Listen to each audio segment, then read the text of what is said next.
What's going on, guy? I was fixing myself. I didn't know you were going right into it. Jeez Louise. What's going on, guys? Welcome back to the channel.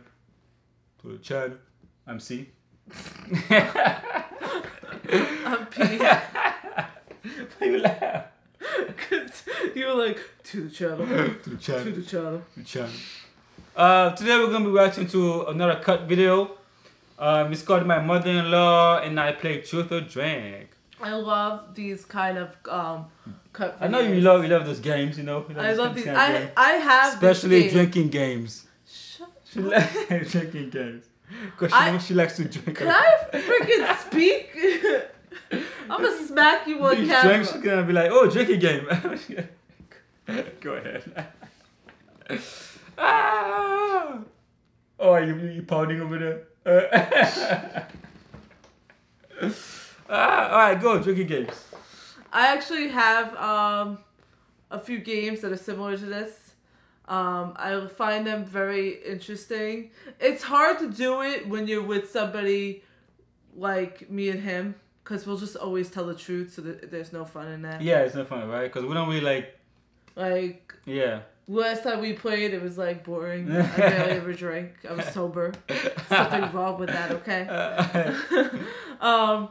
But like always, if you like this reaction and you like cut and this game, leave a comment below. Let us know what you think. Like the video. Please subscribe. We are trying to reach 10,000 subscribers. That is the goal. We're trying to get there. Help us out.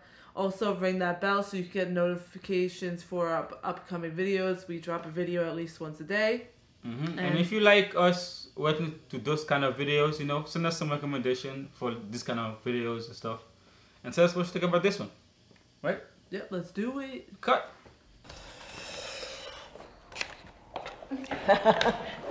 Might have to.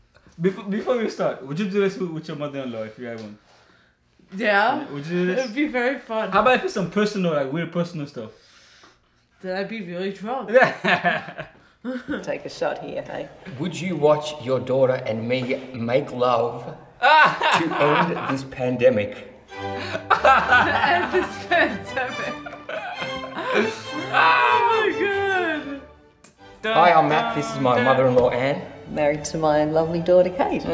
We're both very nervous at the moment. Do you want a shot? Let's take a shot. Shall we let people know it's 10 in the morning? Is it 10 yet? Let's do a bit of fun. Here we go. Oh my god. I'll go first. I know. It's 5 o'clock somewhere. The background is really white. Yeah. Ooh. I don't know if it's because, like, she's really white too. It's just, No, not because she's white. it's just too much. No, I'm white saying how going they do that. Is it like a white screen? Like they have like a white, like you know how they have a blue screen or a green screen? Like a white screen just like looks white, like a studio. Probably it's probably like one of those box things. Yeah, that's like all white. Yeah, but it looks. Do I like it or do I not like it? I don't know. We'll see. Yeah. I'm so scared. Did you ever worry that marrying someone from a different heritage would be a problem? I'll be honest, I have had Australian partners before. Some families haven't been as warm. I have friends that, because he's dark, he wasn't allowed into the family. So, yeah. Wow. I think our culture, you know, we love to eat and drink and party and, you know, be loud and all that sort of stuff. Just like us. Just like you guys. So when I came into that environment, I was like, oh, wow, okay. I never thought twice about it, or even entered my head. So yeah, I think that's... I had a friend at work. She was like Dominican and what was the other one? Puerto Rican, I think, was mixed. And her mom was Dominican and Puerto Rican, and her dad was black, right?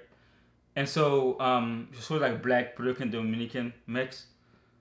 So she told me that her Dominican, Puerto Rican and Cuban. No, she was Puerto Rican and Cuban, right? So that part of the family didn't like her because she was like darker than them. Cause you know when you mix with black, your shade become darker than Cubans and Puerto Ricans. Cause some Cubans and Puerto Ricans are like white, they look white. So I'm guessing because she was darker in a way, like they didn't really like accept her into the top of the family. You know what I mean? I used to be. So that's crazy. I used to be nervous ever trying to bring a date back to my family. You thought your mom was racist? Because I thought so, because my mom would always say like these things, and I would always like be like, well, I could never bring my boyfriend home because I don't date white guys, so like I was always like, you're never gonna meet anybody I date. It's awesome that we have that. Did you always think your daughter would end up with a white guy? No, it's not something you think about. And also she's had previous boyfriends that weren't white guys. That's right. So you could say that she's into dark guys. You said it. Yeah, I said it. What do I do that irritates you? Don't answer that, bro. Honestly, Oh my God. I'm trying to think of something that's not going to get me into trouble, but... there must be a whole list. No. What do you do that irritates me? I think I'm going to have to try this vodka again. So you're not going to be truthful. I can't think of it. Good idea, man. Good idea. He knows what irritates him. He didn't want to say it. And that's smart, man. Take a drink.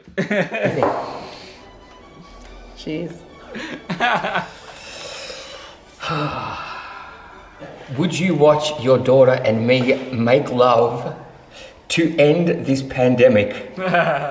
No. Pandemic can end itself. Look at that. Oh my God. Like, fuck that.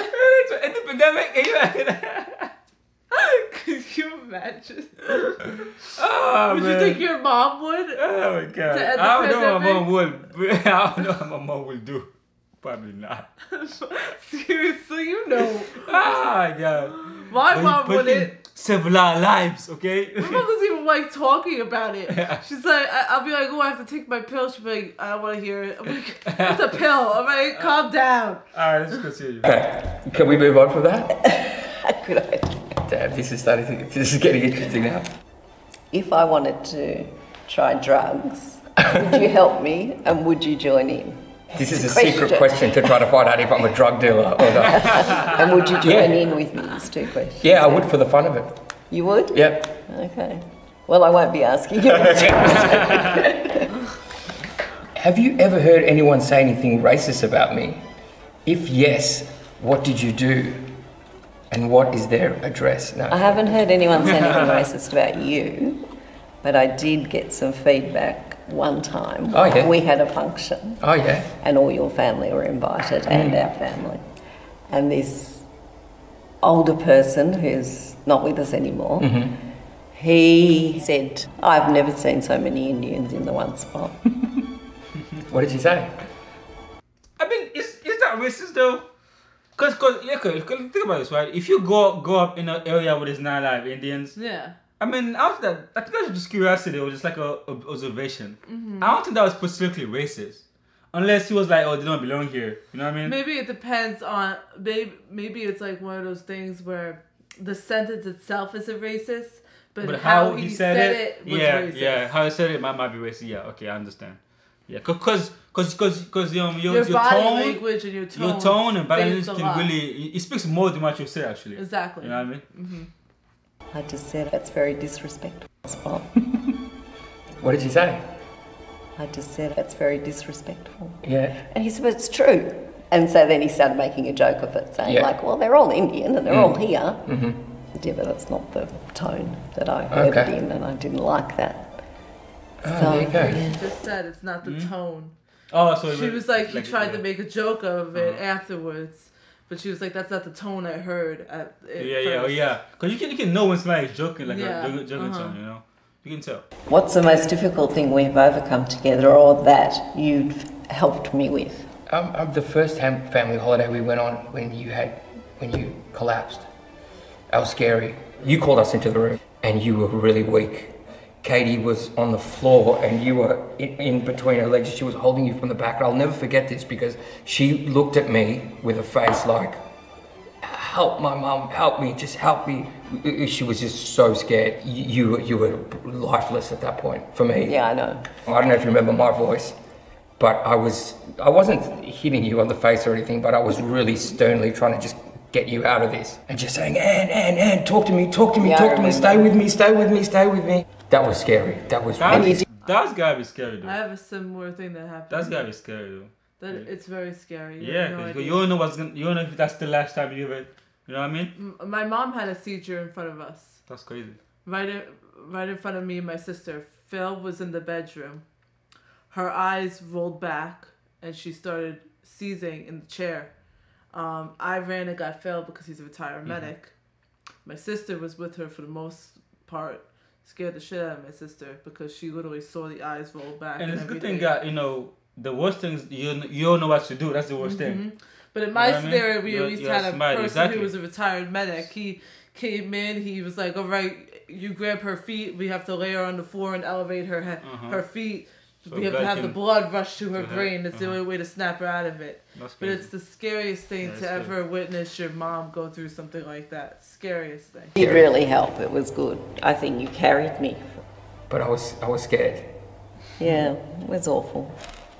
What is the best and worst thing about having me as a son-in-law? The best thing is that you're a great dad, great husband. Probably, if I'm going to be serious, the worst thing, we've been through some traumas together, but you keep it a lot of things in. So, yeah. When you say traumatic experiences, can we shed a bit of light on that, or? So my daughter, These people always remember you. That's your job, I understand that, but it's like... It makes it interesting. You I know? know, it's your job, I know, but it's like... Cause there was this creepy one about, I think it was like, something about them kissing. I don't know if it was this one, but it was like all the creepy ones. Like the way he said it was like creepy. Like, can you guys, you know what I mean? Yeah. So some of them were kind of creepy when they talk behind the thing, but my only daughter, when the doctors pulled her out, she had too much water on her lungs, and it was pretty 50-50 there. Well, she was not breathing. She was not breathing. Resuscitated. Yeah. They took Luna straight to another hospital. She was in ICU, and Katie didn't get to hold Luna.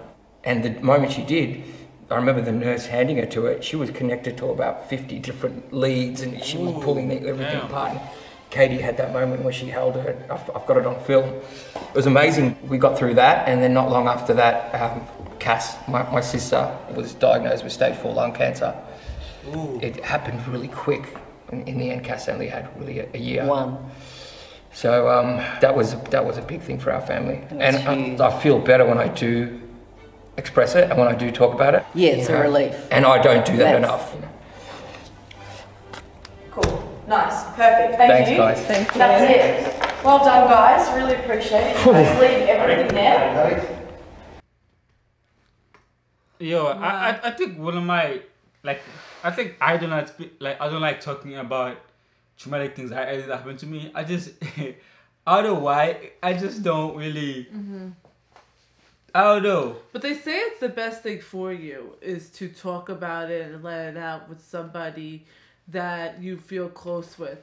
Because keeping that all in, it's like a cancer. Yeah, It eats at you. Especially if you're not, like, if My you're not, brother does that. for me to do that, I have to be, like, really, really, really close to you. Like, there's like, not that many people that I'm that close to, you know what I mean? So I really don't do that often. It's weird, you know? Yeah. I don't know. But that stuff, it builds up, and that's why a lot of people, not all people, but a lot of people, because of that, have moments when they get burst of anger or burst of emotion out of nowhere, and everybody's like, well, where is this coming from? It's coming from because of the fact that these are the type of people that don't really express themselves. It just explodes. And they hold everything in. So then when something happens, it could be that little leaf that breaks the camel's back, they explode. My brother's the same type of person, and he'll have those moments when he explodes randomly sometimes. And it's because of the fact that he's hold everything in over the years. But yeah, guys, tell us what you think about this cut video. Tell us if you want us to do more of them. And we'll try to get some more, you know. And send us, if you want to, send us some interesting ones that we need to react to. Because I like watching these ones. They're very interesting. Interesting, yeah. Yeah. It's good to hear different people's Life experiences yeah. and views on things. Because when they ask certain questions, they like kind of go into detail about how they view certain things and their experiences in it. Right. So, yeah, that's it. Alright, guys. Comment, like, subscribe.